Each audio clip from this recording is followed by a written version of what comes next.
end at 3, but I'm going to let Michael go as long as he wants. Cool. So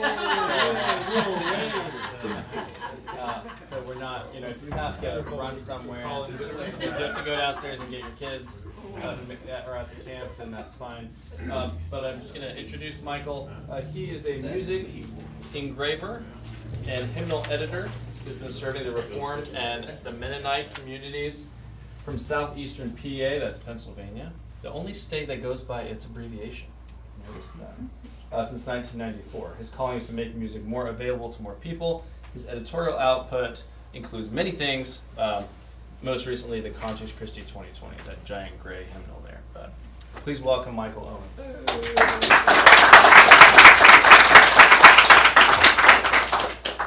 Apologize for the little flurry of activity there. I pre-ordered and had overnight shipped a set of hymnals that I wanted to introduce here on Tuesday. They're supposed to be here yesterday and they're still not here. So towards the end of the lecture, I'm going to send my nephew, my gopher, down to see if they've gotten here. But we'll just skip that. Let's pray. Father, we thank you for beauty, which so much delights you and us. May we come to know and to love more beauty as we know you better, and especially the source and the goal of all true beauty, your Son, Jesus the Christ.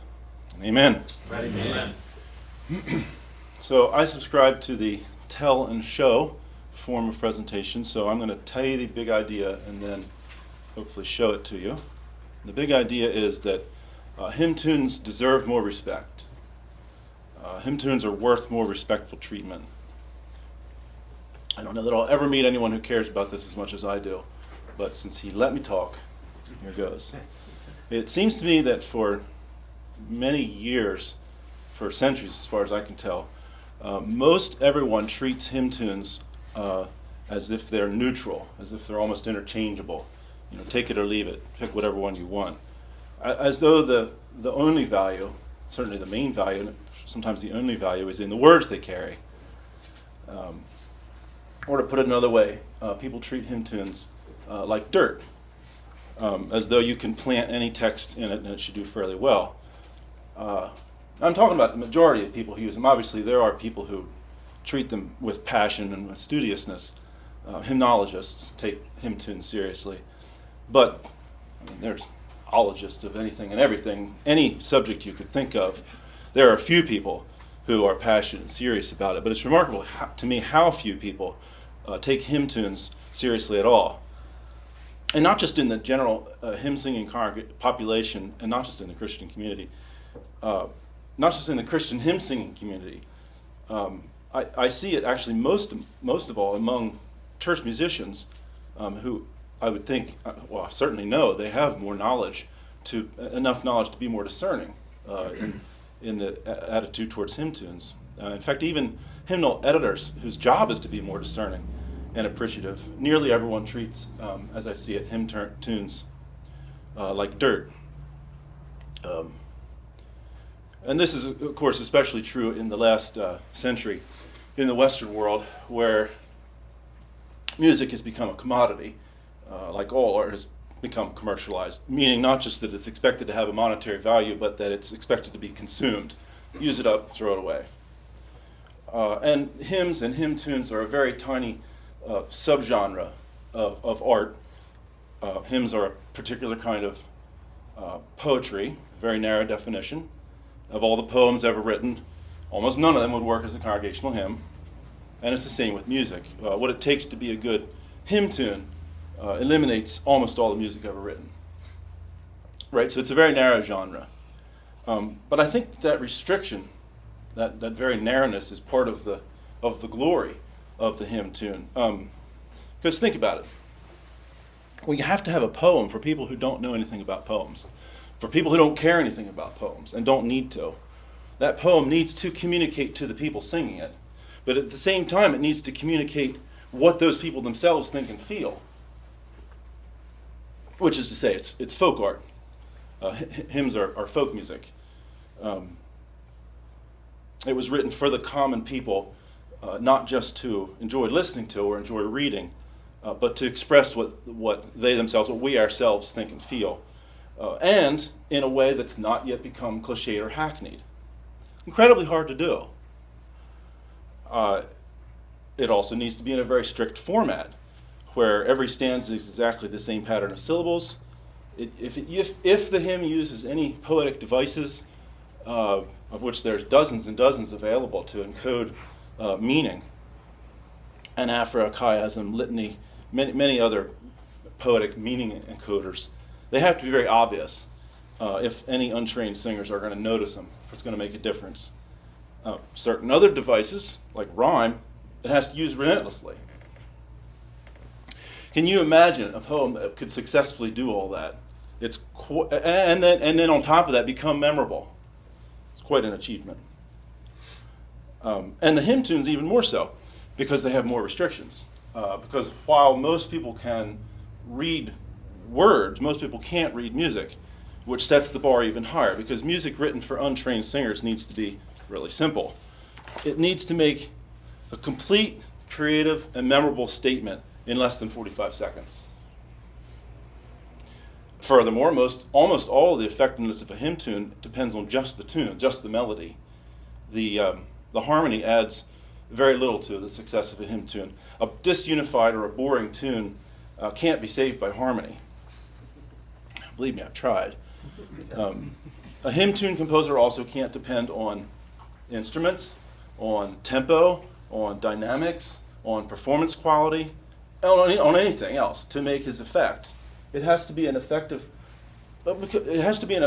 piece of music without consideration of any of those items, because hymns don't include those notations. None of those things are specified. There's no telling how it'll be sung. So the tune has to work well with any number of treatments to be a successful hymn tunes. And there are some other restrictions. It has to be a certain type of tune, which I'll get to in a bit. I think I could have a whole lecture on just what I just said, and I hope to next year. But there's other things to say.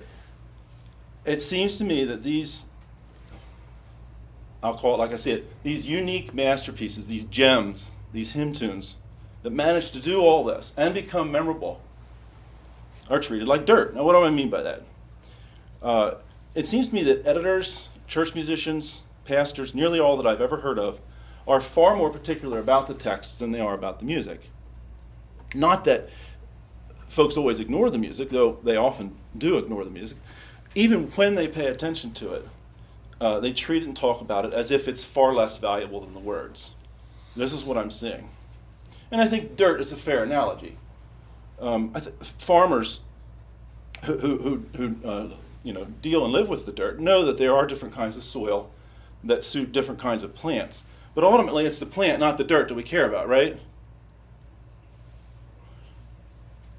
And it's the same with the words and the music.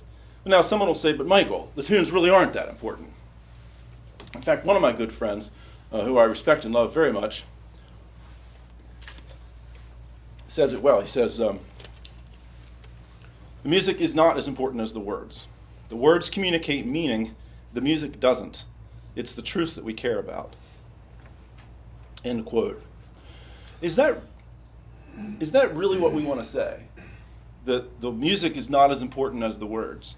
The music does not communicate meaning. I would say several things. First of all, I don't want to be grinchy about this. I don't think anybody needs to argue that. That's a position nobody needs to defend, because everybody already acts that way. As Doug Wilson likes to say, we're 1,000 miles from falling off that cliff. What we need is somebody to urge the value of the tunes, or so it seems to me. But besides that, I think I could challenge the idea that truth is more important than beauty. Is it really? Correct me if I'm wrong, but are truth and goodness and beauty in hierarchy? Is there an order of importance? How do you even judge something like that? God created all three, didn't he? The Bible shows us, demonstrates to us truth and goodness and beauty. It instructs us in truth and goodness and beauty. We glorify God with all three. They're all corruptible. Man has turned truth into falsehood and goodness into evil, and beauty into ugliness. And they're all redeemable. That's part of what we're here for, seems to me. But they're all equally non-salvific. None of them are going to save you. Truth, goodness, beauty, none of them are going to get us in a right relationship with God on their own. Do we agree with that? Scott quoted Clyde Kilby last year to this point. Truth and beauty are in the scriptures an inseparable unit. The whole quote, we don't have truth and beauty, or truth decorated with beauty, or truth illustrated with a beautiful phrase, or truth in a beautiful setting. Truth and beauty are in the scripture, as indeed they must be always, an inseparable unit. They are all coming from God and they're all going to God. But that's a topic for another lecture as well, I think, and possibly for another speaker. More to the point, what does it even mean to say that the words are more important than the music? How is it even helpful to say that? Now, obviously, no Orthodox Christian thinks that anything except for God himself is as valuable and important as God's word. So if we're talking about the Psalms, of course I have to agree with that. Music is not as important as the word, but that's not a relevant standard of comparison. When we pick out music, we're not comparing the value of the music with the value of the words. We're comparing the value of one tune with the value of other tunes to do what tunes are supposed to do, right? When I'm trying to decide between an apple and an orange, it doesn't help for me to say, but the knife that I cut them with is more valuable than either. Does it? I mean, of course it's more valuable. But why bring that up? That's not the point. Tunes are evaluated as tunes. And we have so many good hymn tunes available, I believe we can afford to find the best possible tune for the words. And, here's the controversial part, the best possible words for the tune. To treat the tune as if it has value on its own, as if it's worthwhile to know, as if my life would be enriched just by knowing this music and owning it. So I'm going to propose a different metaphor, a different picture. We can treat hymn tunes not like dirt, but try this. How about we treat them like bread? Bread is food well adapted to combine with many other sorts of food, but it also has value, nourishment, variety, and delight on its own, apart from anything it's combined with. So that's my thesis. But now, what is the value? What is the value of tunes? How do we evaluate a hymn tune? Why do I keep on urging people, as I do tirelessly, neurotically even, to learn more music, to know hymn music better, to sing more music? And that is a simple answer. It's not complicated, I think. It's because hymn music is beautiful, and we like beauty. We enjoy it. I'm very delighted at the emphasis on fun and play that's been brought out in so many lectures in this psalm tab. And I could go into that more, but what I have written here was many thousands of hymn tunes are interesting, well-constructed, creative, moving, fun to sing, and fun to hear. On their own, without any special arrangements. And that is what I hope that everyone remembers from this lecture. Learning to know and learning to sing more hymn tunes is fun. If you never did, you should. These things are fun, and fun is good. So, I believe that beauty is a major part of life, a major part of the good life. Life lived under the Trinity, the good life. It's pleasurable. We like it. It's fun. God thinks fun is good. If he disapproved of fun, he wouldn't have made it enjoyable. And I embrace what God thinks is good. I like fun too. I do. This conference, I think, is for other people who do as well, right? For more on this, see Peter Lightheart's talk yesterday. I'll assume that you're convinced, and I'll just go on. So in what follows, I'm not going to guilt trip anybody. I'm not trying to lay down laws here. I'm not going to moralize about your duty to pursue beauty. You don't need to tell people that they must do fun things. What you might sometimes need to do, as I see it, is to suggest and nudge people towards things which they would enjoy if they worked at it a bit. Like my favorite example is generally food. I didn't have to work to like bananas. I liked them since I was an infant. But I did have to work and take time and practice and effort to learn to like some other things. It was quite a while before I liked tomatoes. A good deal later, before I enjoyed beef liver. And very much later, as in last year, before I liked Louisiana hot sauce. But now I enjoy them as much as bananas, if not more. My life has been enriched by knowing and enjoying more, not moving from one thing to another, not letting it go, but enjoying more. To use a different analogy, learning to know and to love more beauty is, I think, very much like learning to know and love more truth. So follow me here. If all this is going to be hard for me to get through. If all the truth that I knew was Jesus loves me, this I know, for the Bible tells me so. I am his and he is mine. Trust and obey, for there is no other way to be happy in Jesus. If those were all the truths that I knew, I'd be pretty much set, wouldn't I? For a good, God-honoring life. And if that's all somebody can learn, God bless them. That is outstanding. Are you with me so far? The point is, that's not all that we can learn. That's not all that we want to learn. We can learn more truth. We want to learn more truth, don't we? I love to learn more about God. I love to learn more about the universe, more about myself, life, the universe, and everything. And by the same token, I love to learn and enjoy more beauty. I enjoy the beauty I already know. Sure, I do. I'm sure that the music of "Lo, how a rose ere blooming," especially the last phrase, moves me now as much as it did in my teens. But in the meantime, since my teens, I've been enriched, I've been moved by thousands of pieces of beauty, thousands of instances of beauty, which I didn't know in my teens. And plus, on top of the piling up of beauty upon beauty, hymn tunes are one bit of the universe of beauty that we can be part of. We can enjoy a hymn tune not just by observing it, as we would most of the universe and most art. We enjoy this part of the universe. We enjoy this art by creating a little of it ourselves.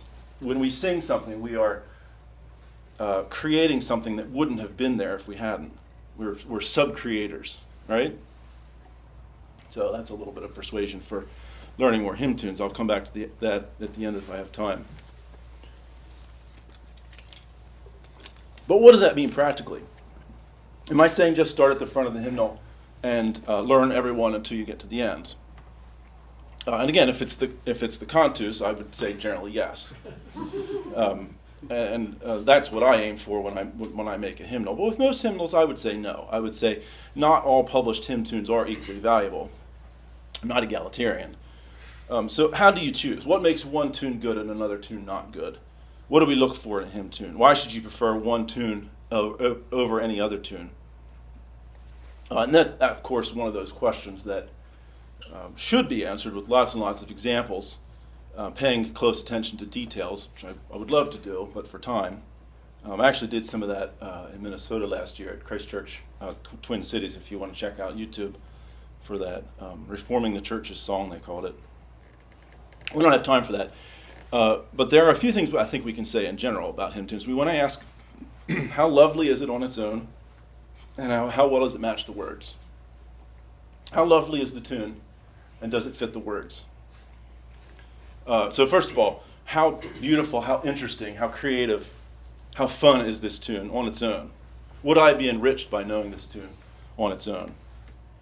Some tunes are just cool, even without words, I think. And we know that's true because people like to hum tunes. They like to whistle. They like to play tunes on instruments because there's an enjoyment in the music all by itself. Tunes can move us, even by themselves, even without harmony, as we demonstrate when we whistle or hum. Tunes correspond to certain emotions, and to some degree, tunes can stir up those emotions, and we generally like that. In fact, the more emotion that it stirs up, the more we're likely to enjoy it and to remember it. And what is it that makes the tune moving? What is it that makes it memorable? Again, the sort of thing that's easier to illustrate than to describe.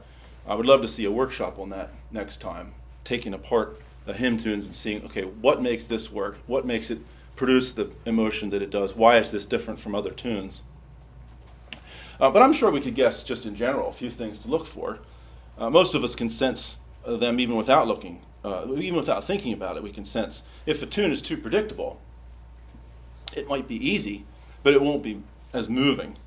On the other hand, if it's too unpredictable, it won't be easy or moving. It'll just be confusing.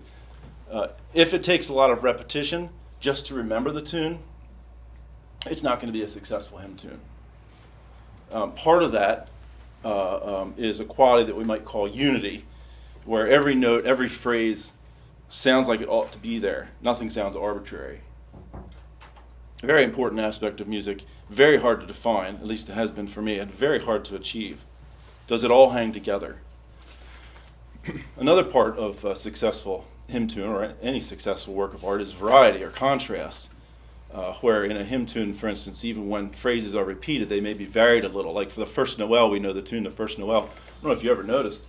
The First Noel is essentially the same two phrases repeated 3 times in a row, but they're varied a little each time, in harmony and a little bit in melody.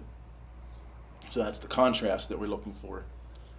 And those are the main general aspects of making a lovely hymn tune, a balance between unity and variety. It's true of all beautiful art. But there's others as well. The balance of rising and falling phrases. It can't stay up too long. It can't stay down too long. How vocal the phrases are, how much time the tune spends above the tonic. Question can get very nerdy very quickly. I wish there was a book or a video that I could point to that describes the techniques of hymn construction. I don't know of any. What works, what doesn't, and why. Because it's not magic. It doesn't need to be guesswork. But I don't know of any textbooks that describe it. What I've learned from Eric Routley's books, which I highly recommend for anyone interested. I highly recommend. They're the only things I know of. The Music of Christian Hymnody, 1957, and The Music of Christian Hymns, 1981, both based on his doctoral dissertation. But those are history books. Those are not textbooks. If anyone could point me to resources that analyze hymn tunes, I would enjoy it very, very much. And I think I could probably do better work and encourage other people to do better work as well. If I knew what is actually going on here, I can sense it, but I can't easily analyze it. So that's the first thing we evaluate. How beautiful is the tune? The other thing, of course, is how well does it match the words? Because this is the goal of the hymn tune. A hymn tune is here to be subservient to the lyrics, to the words, which doesn't mean it's less important than the words, any more than wives are less valuable than their husbands, or Jesus is less important than his Father. Subservient role doesn't imply lower value, obviously. I hope we all agree with that. So how do we know if a tune matches the words, if it's going to serve the words well? Here I would refer to the slide, a tune that Leonard Payton wrote, which I thought matched the mood of Psalm 66 quite well. There are several things to look at. How well does the mood of the whole tune match the mood of the whole lyric? This tune, which I really ought to sing, but for time, and perhaps we can sing it afterwards. Suffice it to say, take a look at how the tune works. Listen to it, hear it in your head, if you can. It clearly has the feeling that matches Psalm 66. It's triumphant, it's cheerful, but it's not frivolous. It has gravitas. Now, on the other hand, we can easily point to bad matches, some of which are unfortunately popular. This is a very bad match. The words are fine, the tune is fine, but they don't go together. Another one you may be surprised to hear. Lowell Mason. I'll have more to say about Lowell Mason in a minute. Again, fantastic tune.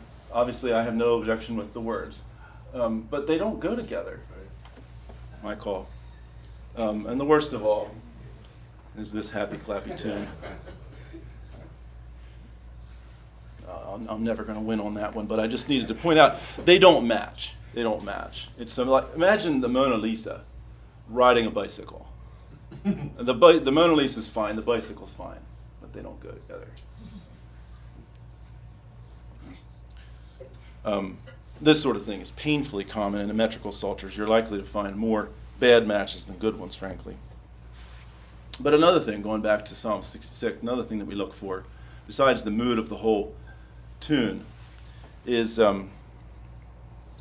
does the rhythm of the tune make it natural to sing the stanza, to sing the syllables of each stanza, the lyrics? So for instance, the day I was writing this lecture, I had marked this particular setting for revision because of 4 phrases. Line 1, stanza 1, line 3. You can see each line, each system starts out with the same da da da da ba ba ba ba rhythm, but the syllables that get put on that the 8th note are not always easy to sing.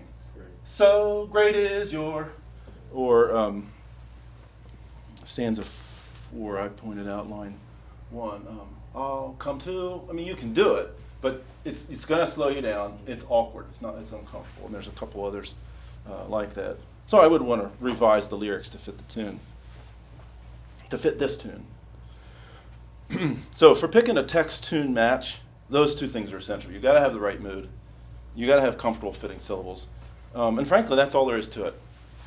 If a tune-text match doesn't do those things, it's a bad match. And if it does, it's good enough.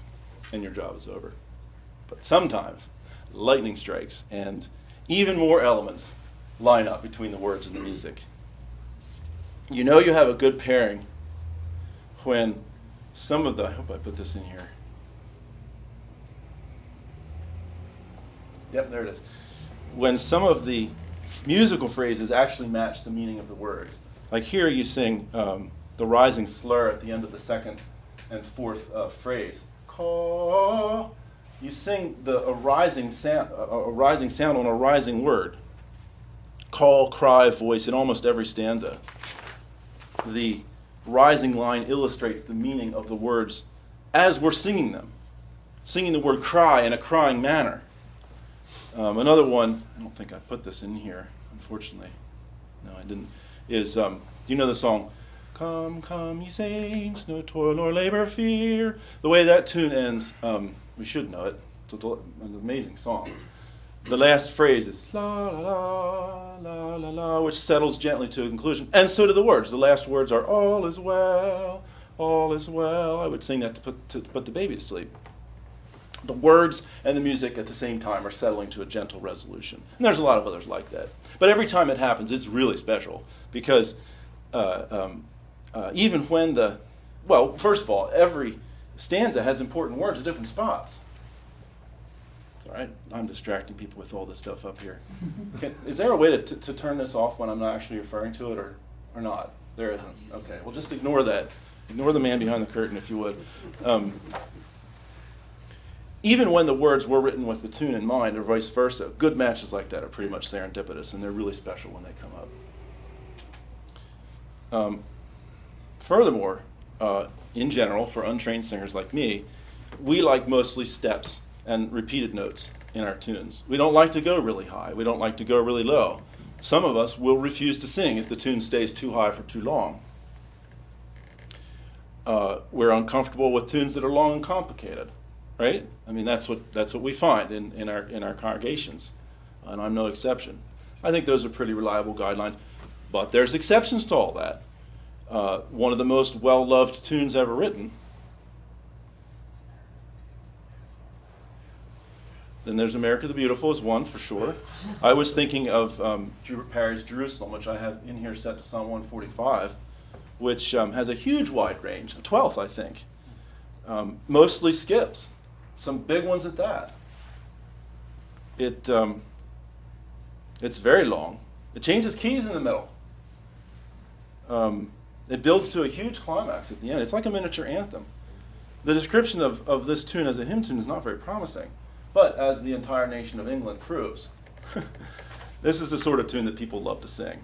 Once they learn it, they own it. Another one like that is Soccer hooligans will sing that. Okay, yeah, right. It's a rambunctious and a dramatic song. Another one is the Londonderry Air. Huge wide range. Oh, Danny Boy, know that tune? And this brings up what to me is the main reason that I would like to persuade us all to treat hymn tunes with respect. Hymn tunes are a very narrow genre, but it is a genre. Like every genre, this is my call, again, feel free to disagree with me. I've never heard anyone actually discuss it, so I'd love to open a dialogue on it. Like every genre, hymn tunes are capable of expressing every human emotion, which is what a genre is.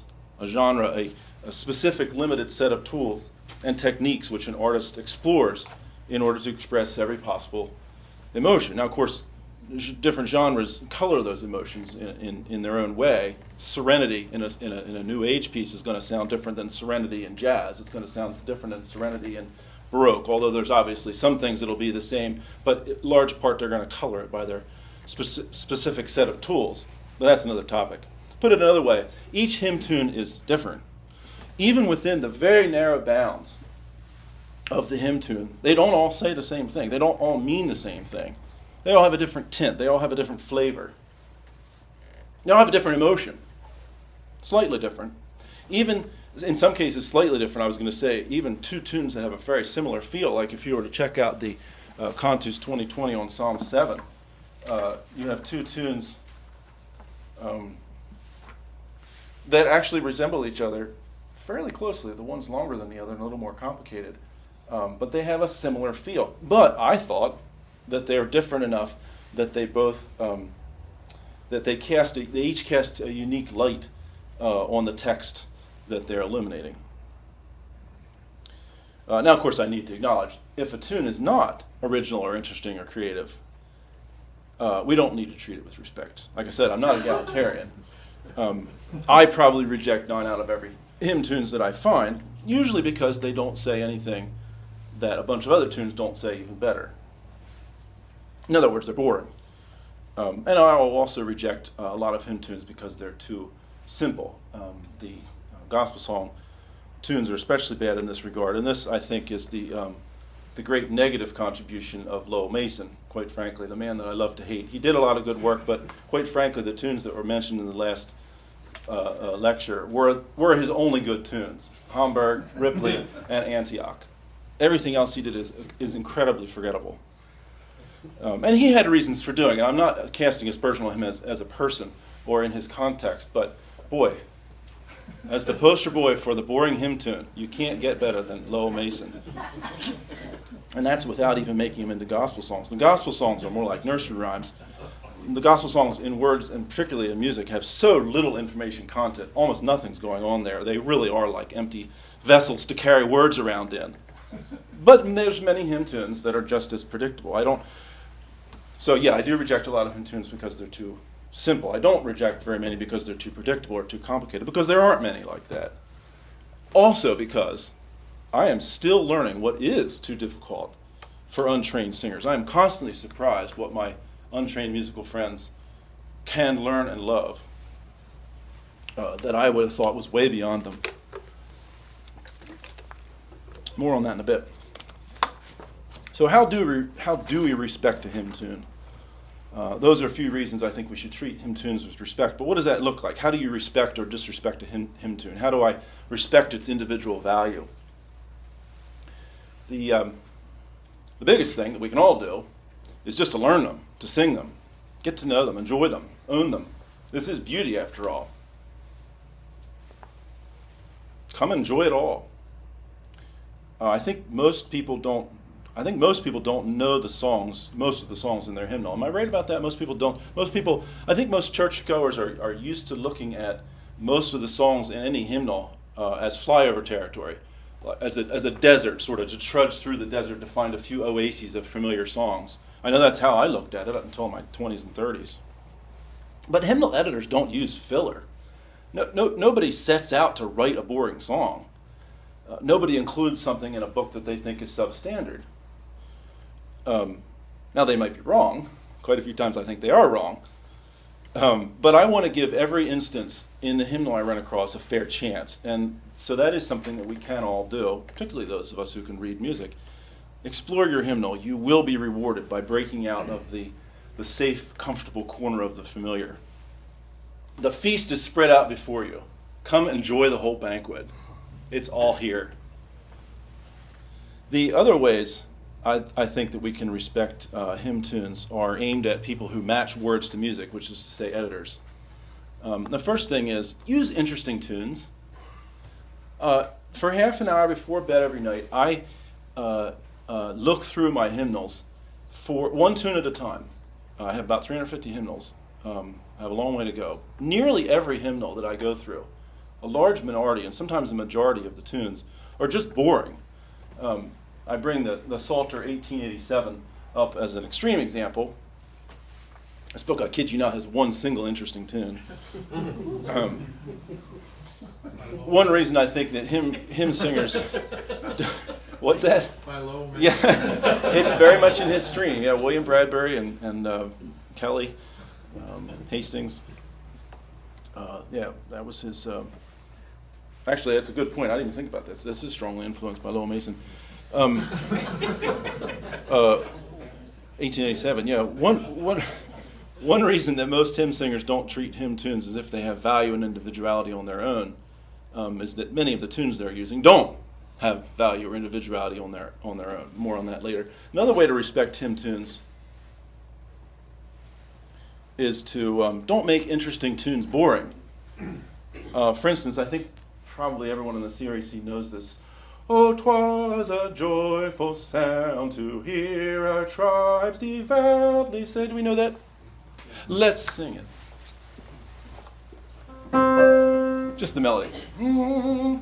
Oh, 'twas a joyful sound to hear our tribes devoutly say, up Israel to the temple haste, and keep your fast all day. Okay, here's how the tune is almost always presented in other hymnals. Oh dear. Oh, 'twas a joyful sound to hear our tribes devoutly say, up Israel to the temple haste, and keep your fast all day. And you can look at this as another version. You can look at that on your own time. Oh, they made it exciting with some dotted quarter notes. Now, why do they do this? Because they think it's the syncopations that we sang perfectly about 30 seconds ago were too hard. I mean, why else would they have done it? It's not too hard for a musician. They're giving it to non-trained singers, and so they give them something simpler. Very, very common. Quite a lot of that old practice of flattening out everything interesting is in the old Trinity Hymnal 1961. It doesn't start there, but that's a very good illustration of that process. In fact, the Cantus 2002 was groundbreaking for including many tunes like this in their original, more piquant, more interesting, more creative form. Get that out of your sight. Another way to respect a hymn tune is don't alter the tune if you can help it just to get it to fit a set of words, which is not super common, but I bring it up because I think it shows that many hymnal editors don't respect their material. My pet peeve is the tune Toulon, where some arrogant and tasteless editor took the really noble tune and arbitrarily ripped a phrase out of the middle, just so that it would fit the meter of the words he wanted to use. So the original tune has 5 phrases, as you can see, 5 phrases of 10 syllables each, but we've got text with 4 phrases of 10 syllables, so we just skip a phrase, right? This is like saying, I really like Beethoven's 5th Symphony, but we only have 20 minutes, so let's just leave out the slow movement. You know, I really like Pride and Prejudice, but we don't have enough paper to print the whole thing. Let's just take 1/5 of the chapters out of the middle. If you heard someone say that, wouldn't you wonder what is the point? If you want a shorter book, go find a shorter book. If you want 20 minutes of music, find a 20-minute piece of music. If you want a tune of 4/10s, find a tune of 4/10s. Don't butcher another tune to get it. And furthermore, if you'll excuse me, If you think that it's pretentious to compare this hymn tune with a Beethoven symphony or a Jane Austen novel, you don't have enough respect for your material to be editing hymns. A rumph. The meters has 10, 10, 10, 10, 10, but there are only four tens on there, right? Down at the bottom it says 10, 10, 10, 10. 1, 2, 3, 4. Oh, there are 5 there. Indicated by the bar line. Yeah, okay. And that's just one case, of course. And like I say, it doesn't happen very often. It's indicative. But it applies in other ways. For instance, if you want to adapt and update a certain tune, this is sometimes done from classical music, classical tunes, so that it can be used as a congregational hymn, fine. But make sure your adaptation keeps the same feel as the original.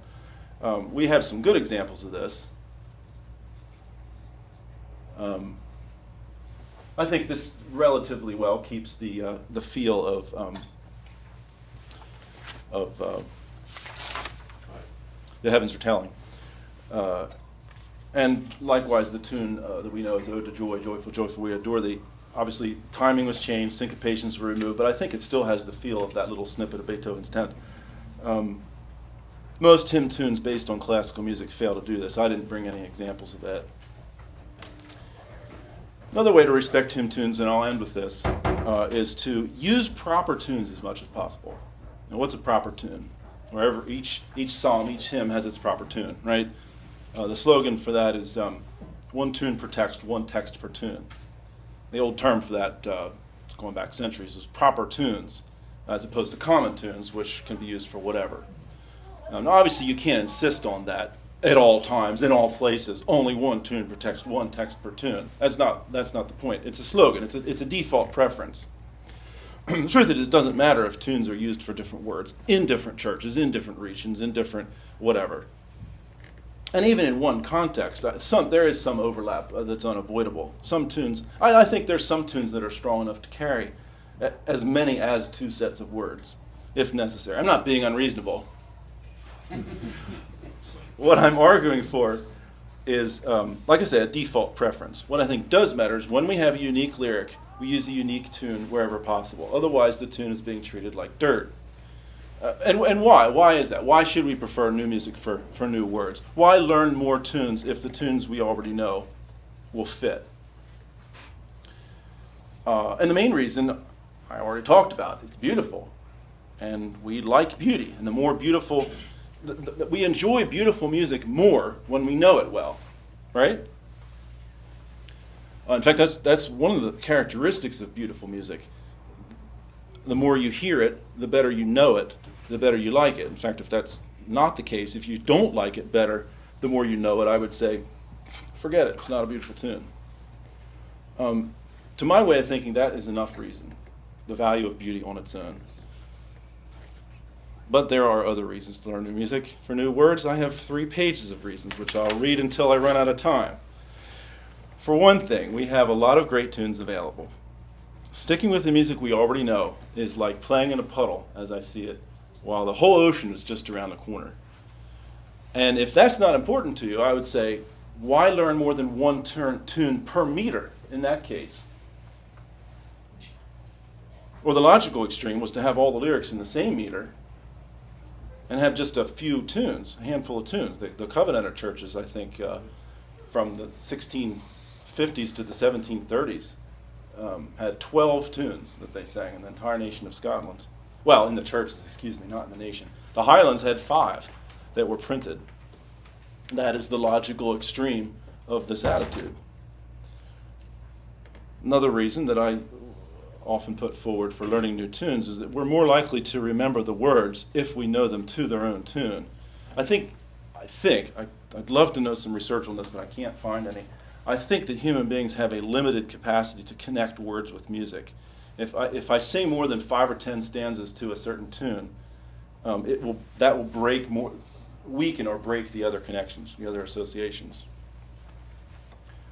Another reason this is a practical reason, think about it. If some of the tunes are familiar and some of the tunes are unfamiliar, you know what will happen. The tunes, the texts with the unfamiliar tunes won't be sung as often, may not be sung at all, which is, of course, unfair and needless bias towards tunes with familiar texts with familiar tunes. Am I saying this right? I think I'm getting my words mixed up. You get biased towards the texts that have the familiar tunes because you know them, you sing them more often, which is a real problem when you're talking about the Psalms because they're all equally valuable. Certain ones just get neglected when the tunes are unfamiliar. Another reason, not to belabor this point, is that I think this is the easiest, well, from where I sit, this is the easiest and the most enjoyable way to improve our musical experience as a congregation. There are lots of ways we could do better, and there could be a lecture on any one of these. We could make our congregational music better. We could increase our quality and enjoyment by all learning to sing harmony. I've been in enough Mennonite services to know that unison is 100 times more interesting than harmony. The other way around, excuse me. Sorry. We could all learn to read music. That would open up a huge, huge realm of beauty to us, wouldn't it? We could add more instruments. We could sing with better tone quality. I think most people would enjoy just singing louder. There's an enjoyment in the volume that nothing else may change, just louder, and there's just, wow, I love that. We could improve the acoustics of the room, I think. That would improve our musical experience, wouldn't it? We could use more dynamic variety. Here's a controversial one. The Welsh do this all the time. They have the dynamic notations printed right by the lyrics. Of course, they don't have the lyrics interlined, so it's easier to do. The Apostolic Christian Church, from what I hear, I've never heard their services, but from what I hear, they don't sing all the stanzas the same volume, or even the same tempo. That's, I guess, kind of radical for us. But down the road, maybe, that'd be a way we could improve our musical experience. And of course, the greatest way of all is to learn to sing all the Psalms, because then we're actually singing the words we need to sing. But I think the easiest and the quickest way, again, from where I sit, the easiest and quickest way to improve our musical experience is to own a beautiful new tune. Take it, you'll love it. Another reason that I often put forward, it's particularly apropos in this room, this is long-term thinking. We can have musical wealth and richness the same way we have any wealth and richness. Long work in the same direction. Long work in the same direction. And I'll grant it'll take a while, but we have time. What's the hurry? We don't need to be done by Christmas. We're starting a movement. We're building a culture, aren't we? Everything else we're expecting to take a long time. And I could go on. But this seems like plenty of reasons, doesn't it? I mean, I'm persuaded. But I'll tell you, from most people, I get pushback. When I try to persuade, in fact, I'm going to condense this a little bit. When I try to persuade musicians to learn more tunes, to teach more tunes, even Reformed Christian musicians who believe in the value of beauty, who believe that nothing is neutral, I get pushback. Even post-millennial Christians who believe that we're preparing for a long-term future, that we're not about to get raptured, we're not in a hurry, we have time to do things really well, we have time to do things right. I get nothing but resistance. In fact, even the Cantus committee that I was working for wasn't convinced of this principle. They wouldn't have minded filling the book with lots of familiar music and repeating lots of tunes. I had to talk them out of it more than once. And some of the objections I get, I'm almost done, some of the objections I get against learning new tunes are, the first one, the most common, is it's hard. I'm serious. People actually say that. Well, of course it's hard. Since when is anything worth doing? Since when is that a reason for avoiding anything? What worth doing is easy? I just want to pull my hair out when people say that. You picked a familiar tune for this psalm because it was easy? I mean, I don't know what to say. Actually, I do know what to say. Learning a new hymn tune is not that hard. I'm not talking about learning a cantata or a motet. This is a hymn tune. It was meant to be sung by untrained singers. And yeah, learning new music is harder than not learning new music, obviously. But if you learn it by listening, which is how I think, I would say historically and even in the world today, geographically, it's the way everyone learns everything. Very few exceptions. Very few people learn by looking. Almost everybody learns by listening. And if you learn it by listening, it takes almost no work at all. And the work that it does take is fun. And once you learn it, the work is over, forever. You own it. Once you thoroughly know a tune, you will recognize it even if you haven't heard it for your whole lifetime. It's an incredible return on investment. It's not true for anything else that we learn. Certainly not true for physical exercise. You can't store it up for the future. And as I say, these objections, I only ever hear these from musicians. I never get objections like this from your average rank and file congregation members. Very strange. Christians, another argument I get for not using new tunes. Christians have done this for centuries, putting borrowing music for new words, and that's true. But so what? Maybe they were wrong. If that was a mistake, let's not repeat their mistake. Or it might have been the best they could do. Maybe they weren't being lazy. Maybe they just didn't have very many tunes. In that case, if it really was the best they could do, then they did right, and God bless them. God bless them. But it's not the best we can do. We can do better, and I think in everything else that we put our hands to, we want to do better. We intend to do better, don't we? So let's do better. Let's do better in our hymn tune repertoire. How about it? And besides that, Christians have not always borrowed music for new words. They have written more music, obviously. We have literally tens of thousands of hymn tunes we could sing, probably hundreds of thousands. The only estimate I've ever seen on that was from the 1890s, the hymnologist John Julian. He estimated 1 million hymn texts extant and a 500,000 hymn tunes. I don't know how you could possibly know something like that, but if anybody would have, it probably would have been John Julian. I mean, that was 100 years ago, so clearly it's not true that Christians have always been content reusing tunes. But let's just say there are, take a round number, 100,000 hymn tunes that an untrained singer could sing, and only 1 in 20 is worth learning, which is about right. There's a lot of boring tunes out there. That's still 5,000 tunes. Do I have time for this? I don't really. Shucks. I think this point is worth emphasizing. I heard a prominent and a well-respected musician in our circles explicitly argue that we should limit the number of tunes, that we know. Should aim for a limited repertoire of just a few hundred. And when I pressed him on it, he had one reason. He said, we can't express what we really think and feel if the music is unfamiliar. Right? The coat wears the man, he said. The tail wags the dog. And of course, that's true. So I should add, I'm not saying sing unfamiliar music. I'm saying sing good unfamiliar music until it becomes good familiar music. We wouldn't be tempted to recycle so many familiar tunes if we were familiar with more tunes, obviously. And can someone explain to me why in God's name this is such a hard ask? Making unfamiliar music familiar is my life calling, so I'll grant some bias on the topic, but even so, it's not that hard. In my experience, non-musicians enjoy it, and they do it well. Only musicians are reluctant to ask non-musicians to learn more. From my corner of the world, well, I don't know, I probably offended too many people, I'll skip that one. Is there a limit to the number of tunes that we can own? That is a scientific question which I don't even know how to find out the answer to, but from my observation and experience, I would say we're only limited by our lifespan. And I would be willing to argue the point. I have half a page arguing that point, but I'm going to skip that for time. Ask me sometime about Christ Church Ithaca. Another argument that I get for not asking people to learn new music, we really should just stick with the tunes that we just happen to pick up along the way so far in our life, is that many hymn tunes are really not that distinctive. They can carry lots of words. Doesn't really matter which ones you use. And again, I don't know if I'm ever going to find anybody who cares about this as much as I do, but I think that's disrespectful.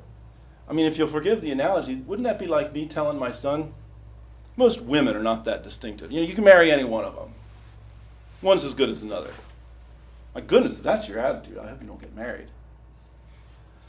You have, I think, no business matching tunes to lyrics if you have that little respect for them. Or, on the other hand, it might be that the tune really is that bland. And there are, like I say, plenty of boring tunes out there, the hymn tune equivalent of Wonder Bread. But in that case, why would you ask someone to sing it? Life is too short to sing boring tunes, I would say.